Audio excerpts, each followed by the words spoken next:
Assalamualaikum warahmatullahi wabarakatuh. Pada kesempatan kali ini kami akan mempresentasikan moderasi dalam akidah dari buku Berislam secara Moderat karya Khairul Anwar. Saya Nurulita Fauzia. Saya Muhammad Zidan. Saya Nabila Feratul Saidi. Saya Novia Puji Lestari.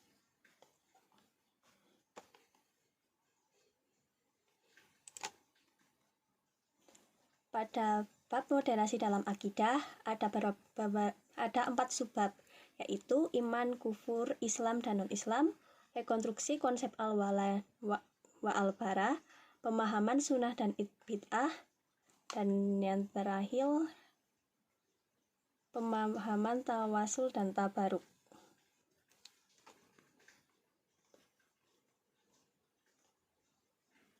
Subbab yang pertama yaitu subbab tentang iman, kufur, Islam, dan non-Islam.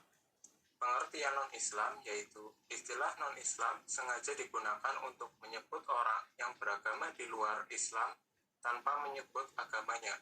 Karena agama-agama di luar Islam sangat banyak sekali, oleh karenanya sebutan non-Islam dirasa lebih memudahkan pengkategorian seseorang bukan bagian dari umat Islam. Yang kedua, pengertian iman. Iman adalah pembenaran di dalam hati atau tasdik atau percaya tidak ada Tuhan selain Allah dan Nabi Muhammad sebagai utusannya.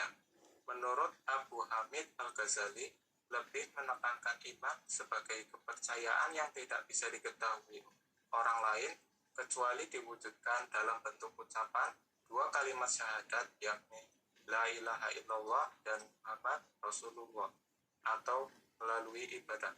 Next. Yang ketiga, pengertian Islam.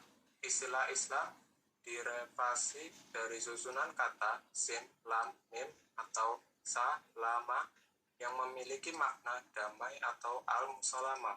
Kata tersebut kebalikan dari kata yang menunjukkan arti perang, al-hab, dan permusuhan, al-hisam.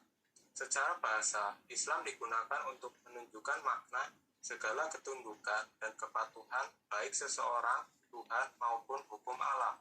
Namun, dalam penggunaannya sebagai istilah di dalam beragama, kata Islam digunakan untuk makna ketundukan dan kepatuhan kepada Tuhan dan Nabi-Nya, baik itu Nabi Ibrahim, Nabi Musa, Nabi Isa, maupun Nabi Muhammad SAW. Next. Yang keempat, ada perbedaan mukmin dan muslim. Mukmin menurut Islam adalah orang yang percaya kepada Allah dan Nabi Muhammad sebagai utusannya. Meski orang itu tidak mengucapkan 2 kalimat syahadat sebagai pelafalan dari kepercayaannya dan tidak menjalankan kewajiban-kewajibannya. Pengertian mukmin sangat privasi, yakni hanya bisa diketahui oleh pelaku saja dan Tuhan. Sedangkan muslim menurut Islam adalah orang yang tunduk serta patuh kepada Allah dan Nabi Muhammad SAW, tunduk dan patuh al-khudu al-inqiyad, berada di dalam aktivitas seseorang yang dapat diketahui orang lain, atau berada di wilayah lahiriah seperti mengucapkan kalimat syahadat, melakukan sholat, puasa, menunaikan haji, dan yang lainnya. Next.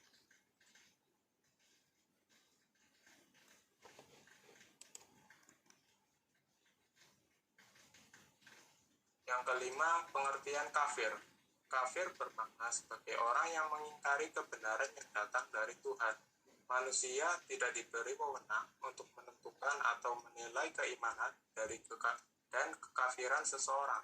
Kesimpulannya, pengertian tentang mukmin, kafir, muslim, dan non-muslim sangat penting bagi keberlangsungan kerukunan dan perdamaian di internal umat Islam maupun di dalam hubungan umat beragama.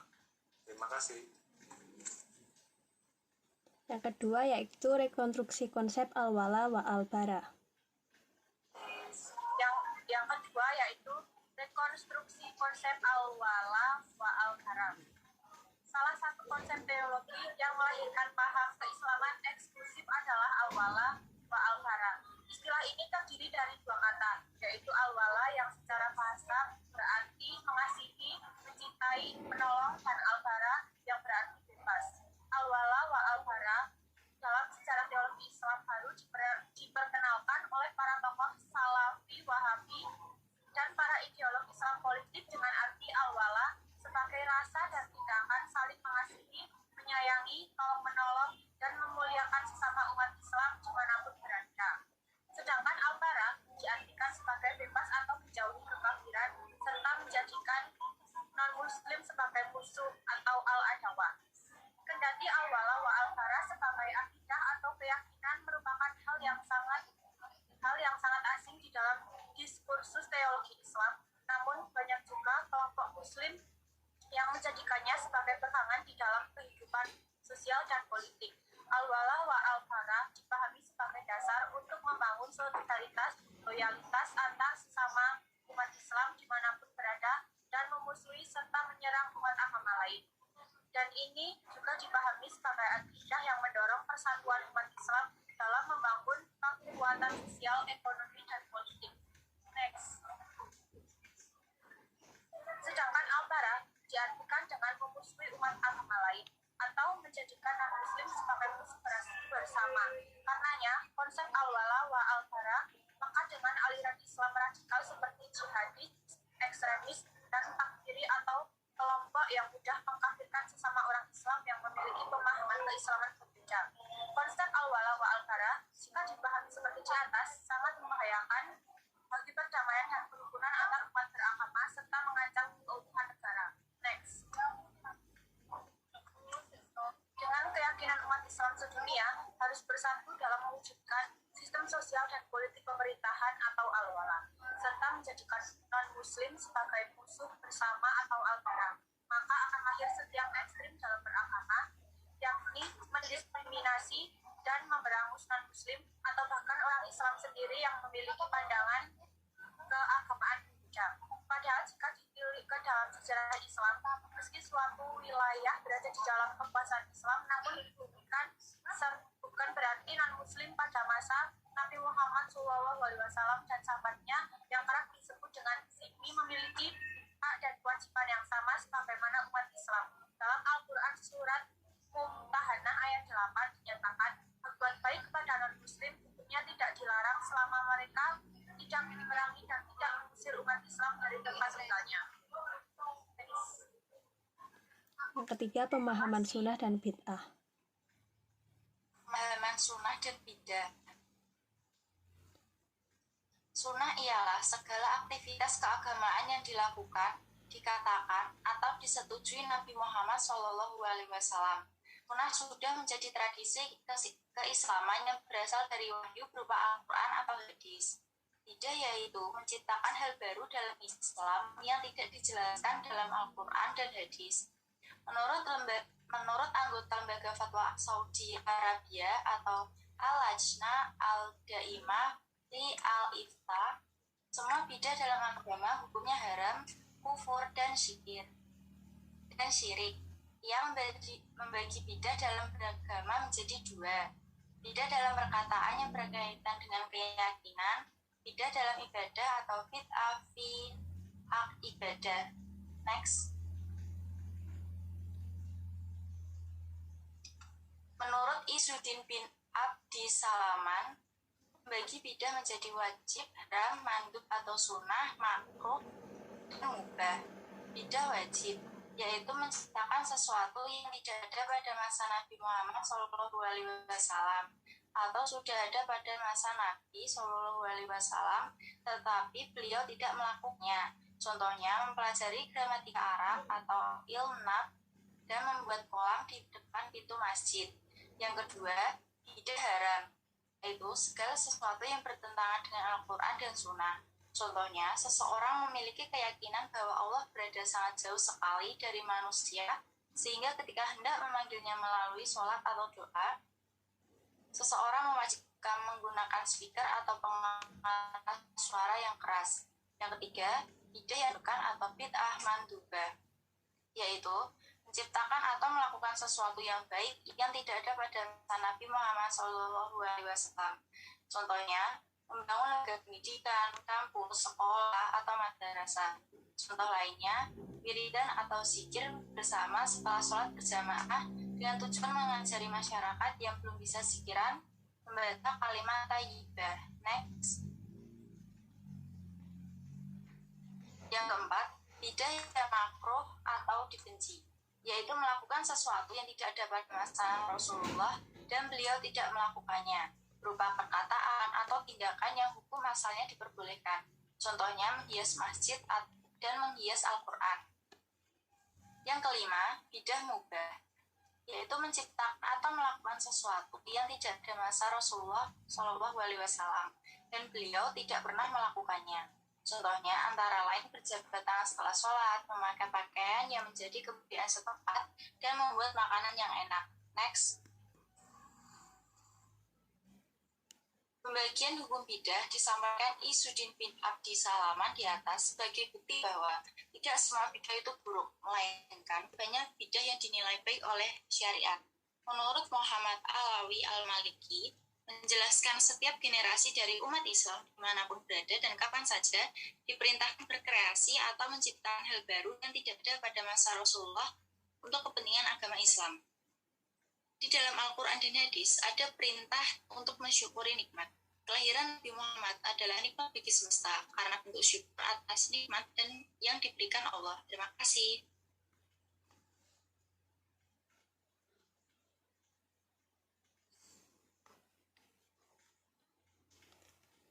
Yang keempat, pemahaman tawasul dan tabaruk.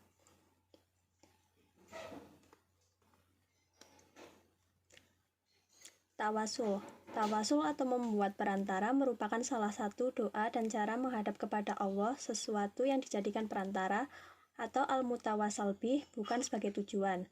Orang yang bertawasul tetap meyakini bahwa yang akan mengabulkan doa-doanya adalah Allah, bukan orang yang dijadikan perantara. Salah satu dalil atau dasar tawasul yaitu surat Al-Maidah ayat 35. Contoh perantara seperti para nabi, sahabat, para wali, dan orang-orang saleh, baik masih hidup maupun sudah wafat. Atau perantara berupa perbuatan baik atau al-a'mal al-salihah yang diperintahkan agama seperti berzikir, membaca doa, sedekah, menolong, dan lain-lain. Tabaruk atau mencari keberkahan maksudnya seseorang berharap kehidupannya akan menjadi baik dengan melakukan perbuatan tertentu. Dengan melakukan suatu perbuatan atau biasa diistilahkan dengan tabarukan, maka Allah akan mendatangkan kebaikan kepada orang yang melakukannya. Tabarukan atau ngalap berkah bukan menuhankan sesuatu yang diambil berkahnya atau syirik, melainkan menjadikannya sebagai perantara memohon kebaikan kepada Allah. Orang yang ngalap berkah ia bertawasul kepada Allah melalui suatu perbuatan dengan tetap meyakini bahwa yang memberikan kebaikan adalah Allah.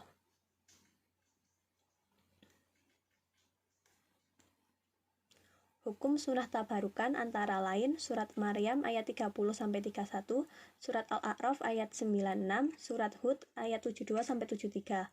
Dasar tabaruk dari hadis antara lain hadis yang diriwayatkan Ahmad bin Hambal, hadis riwayat Al-Bukhari, dan lain-lain.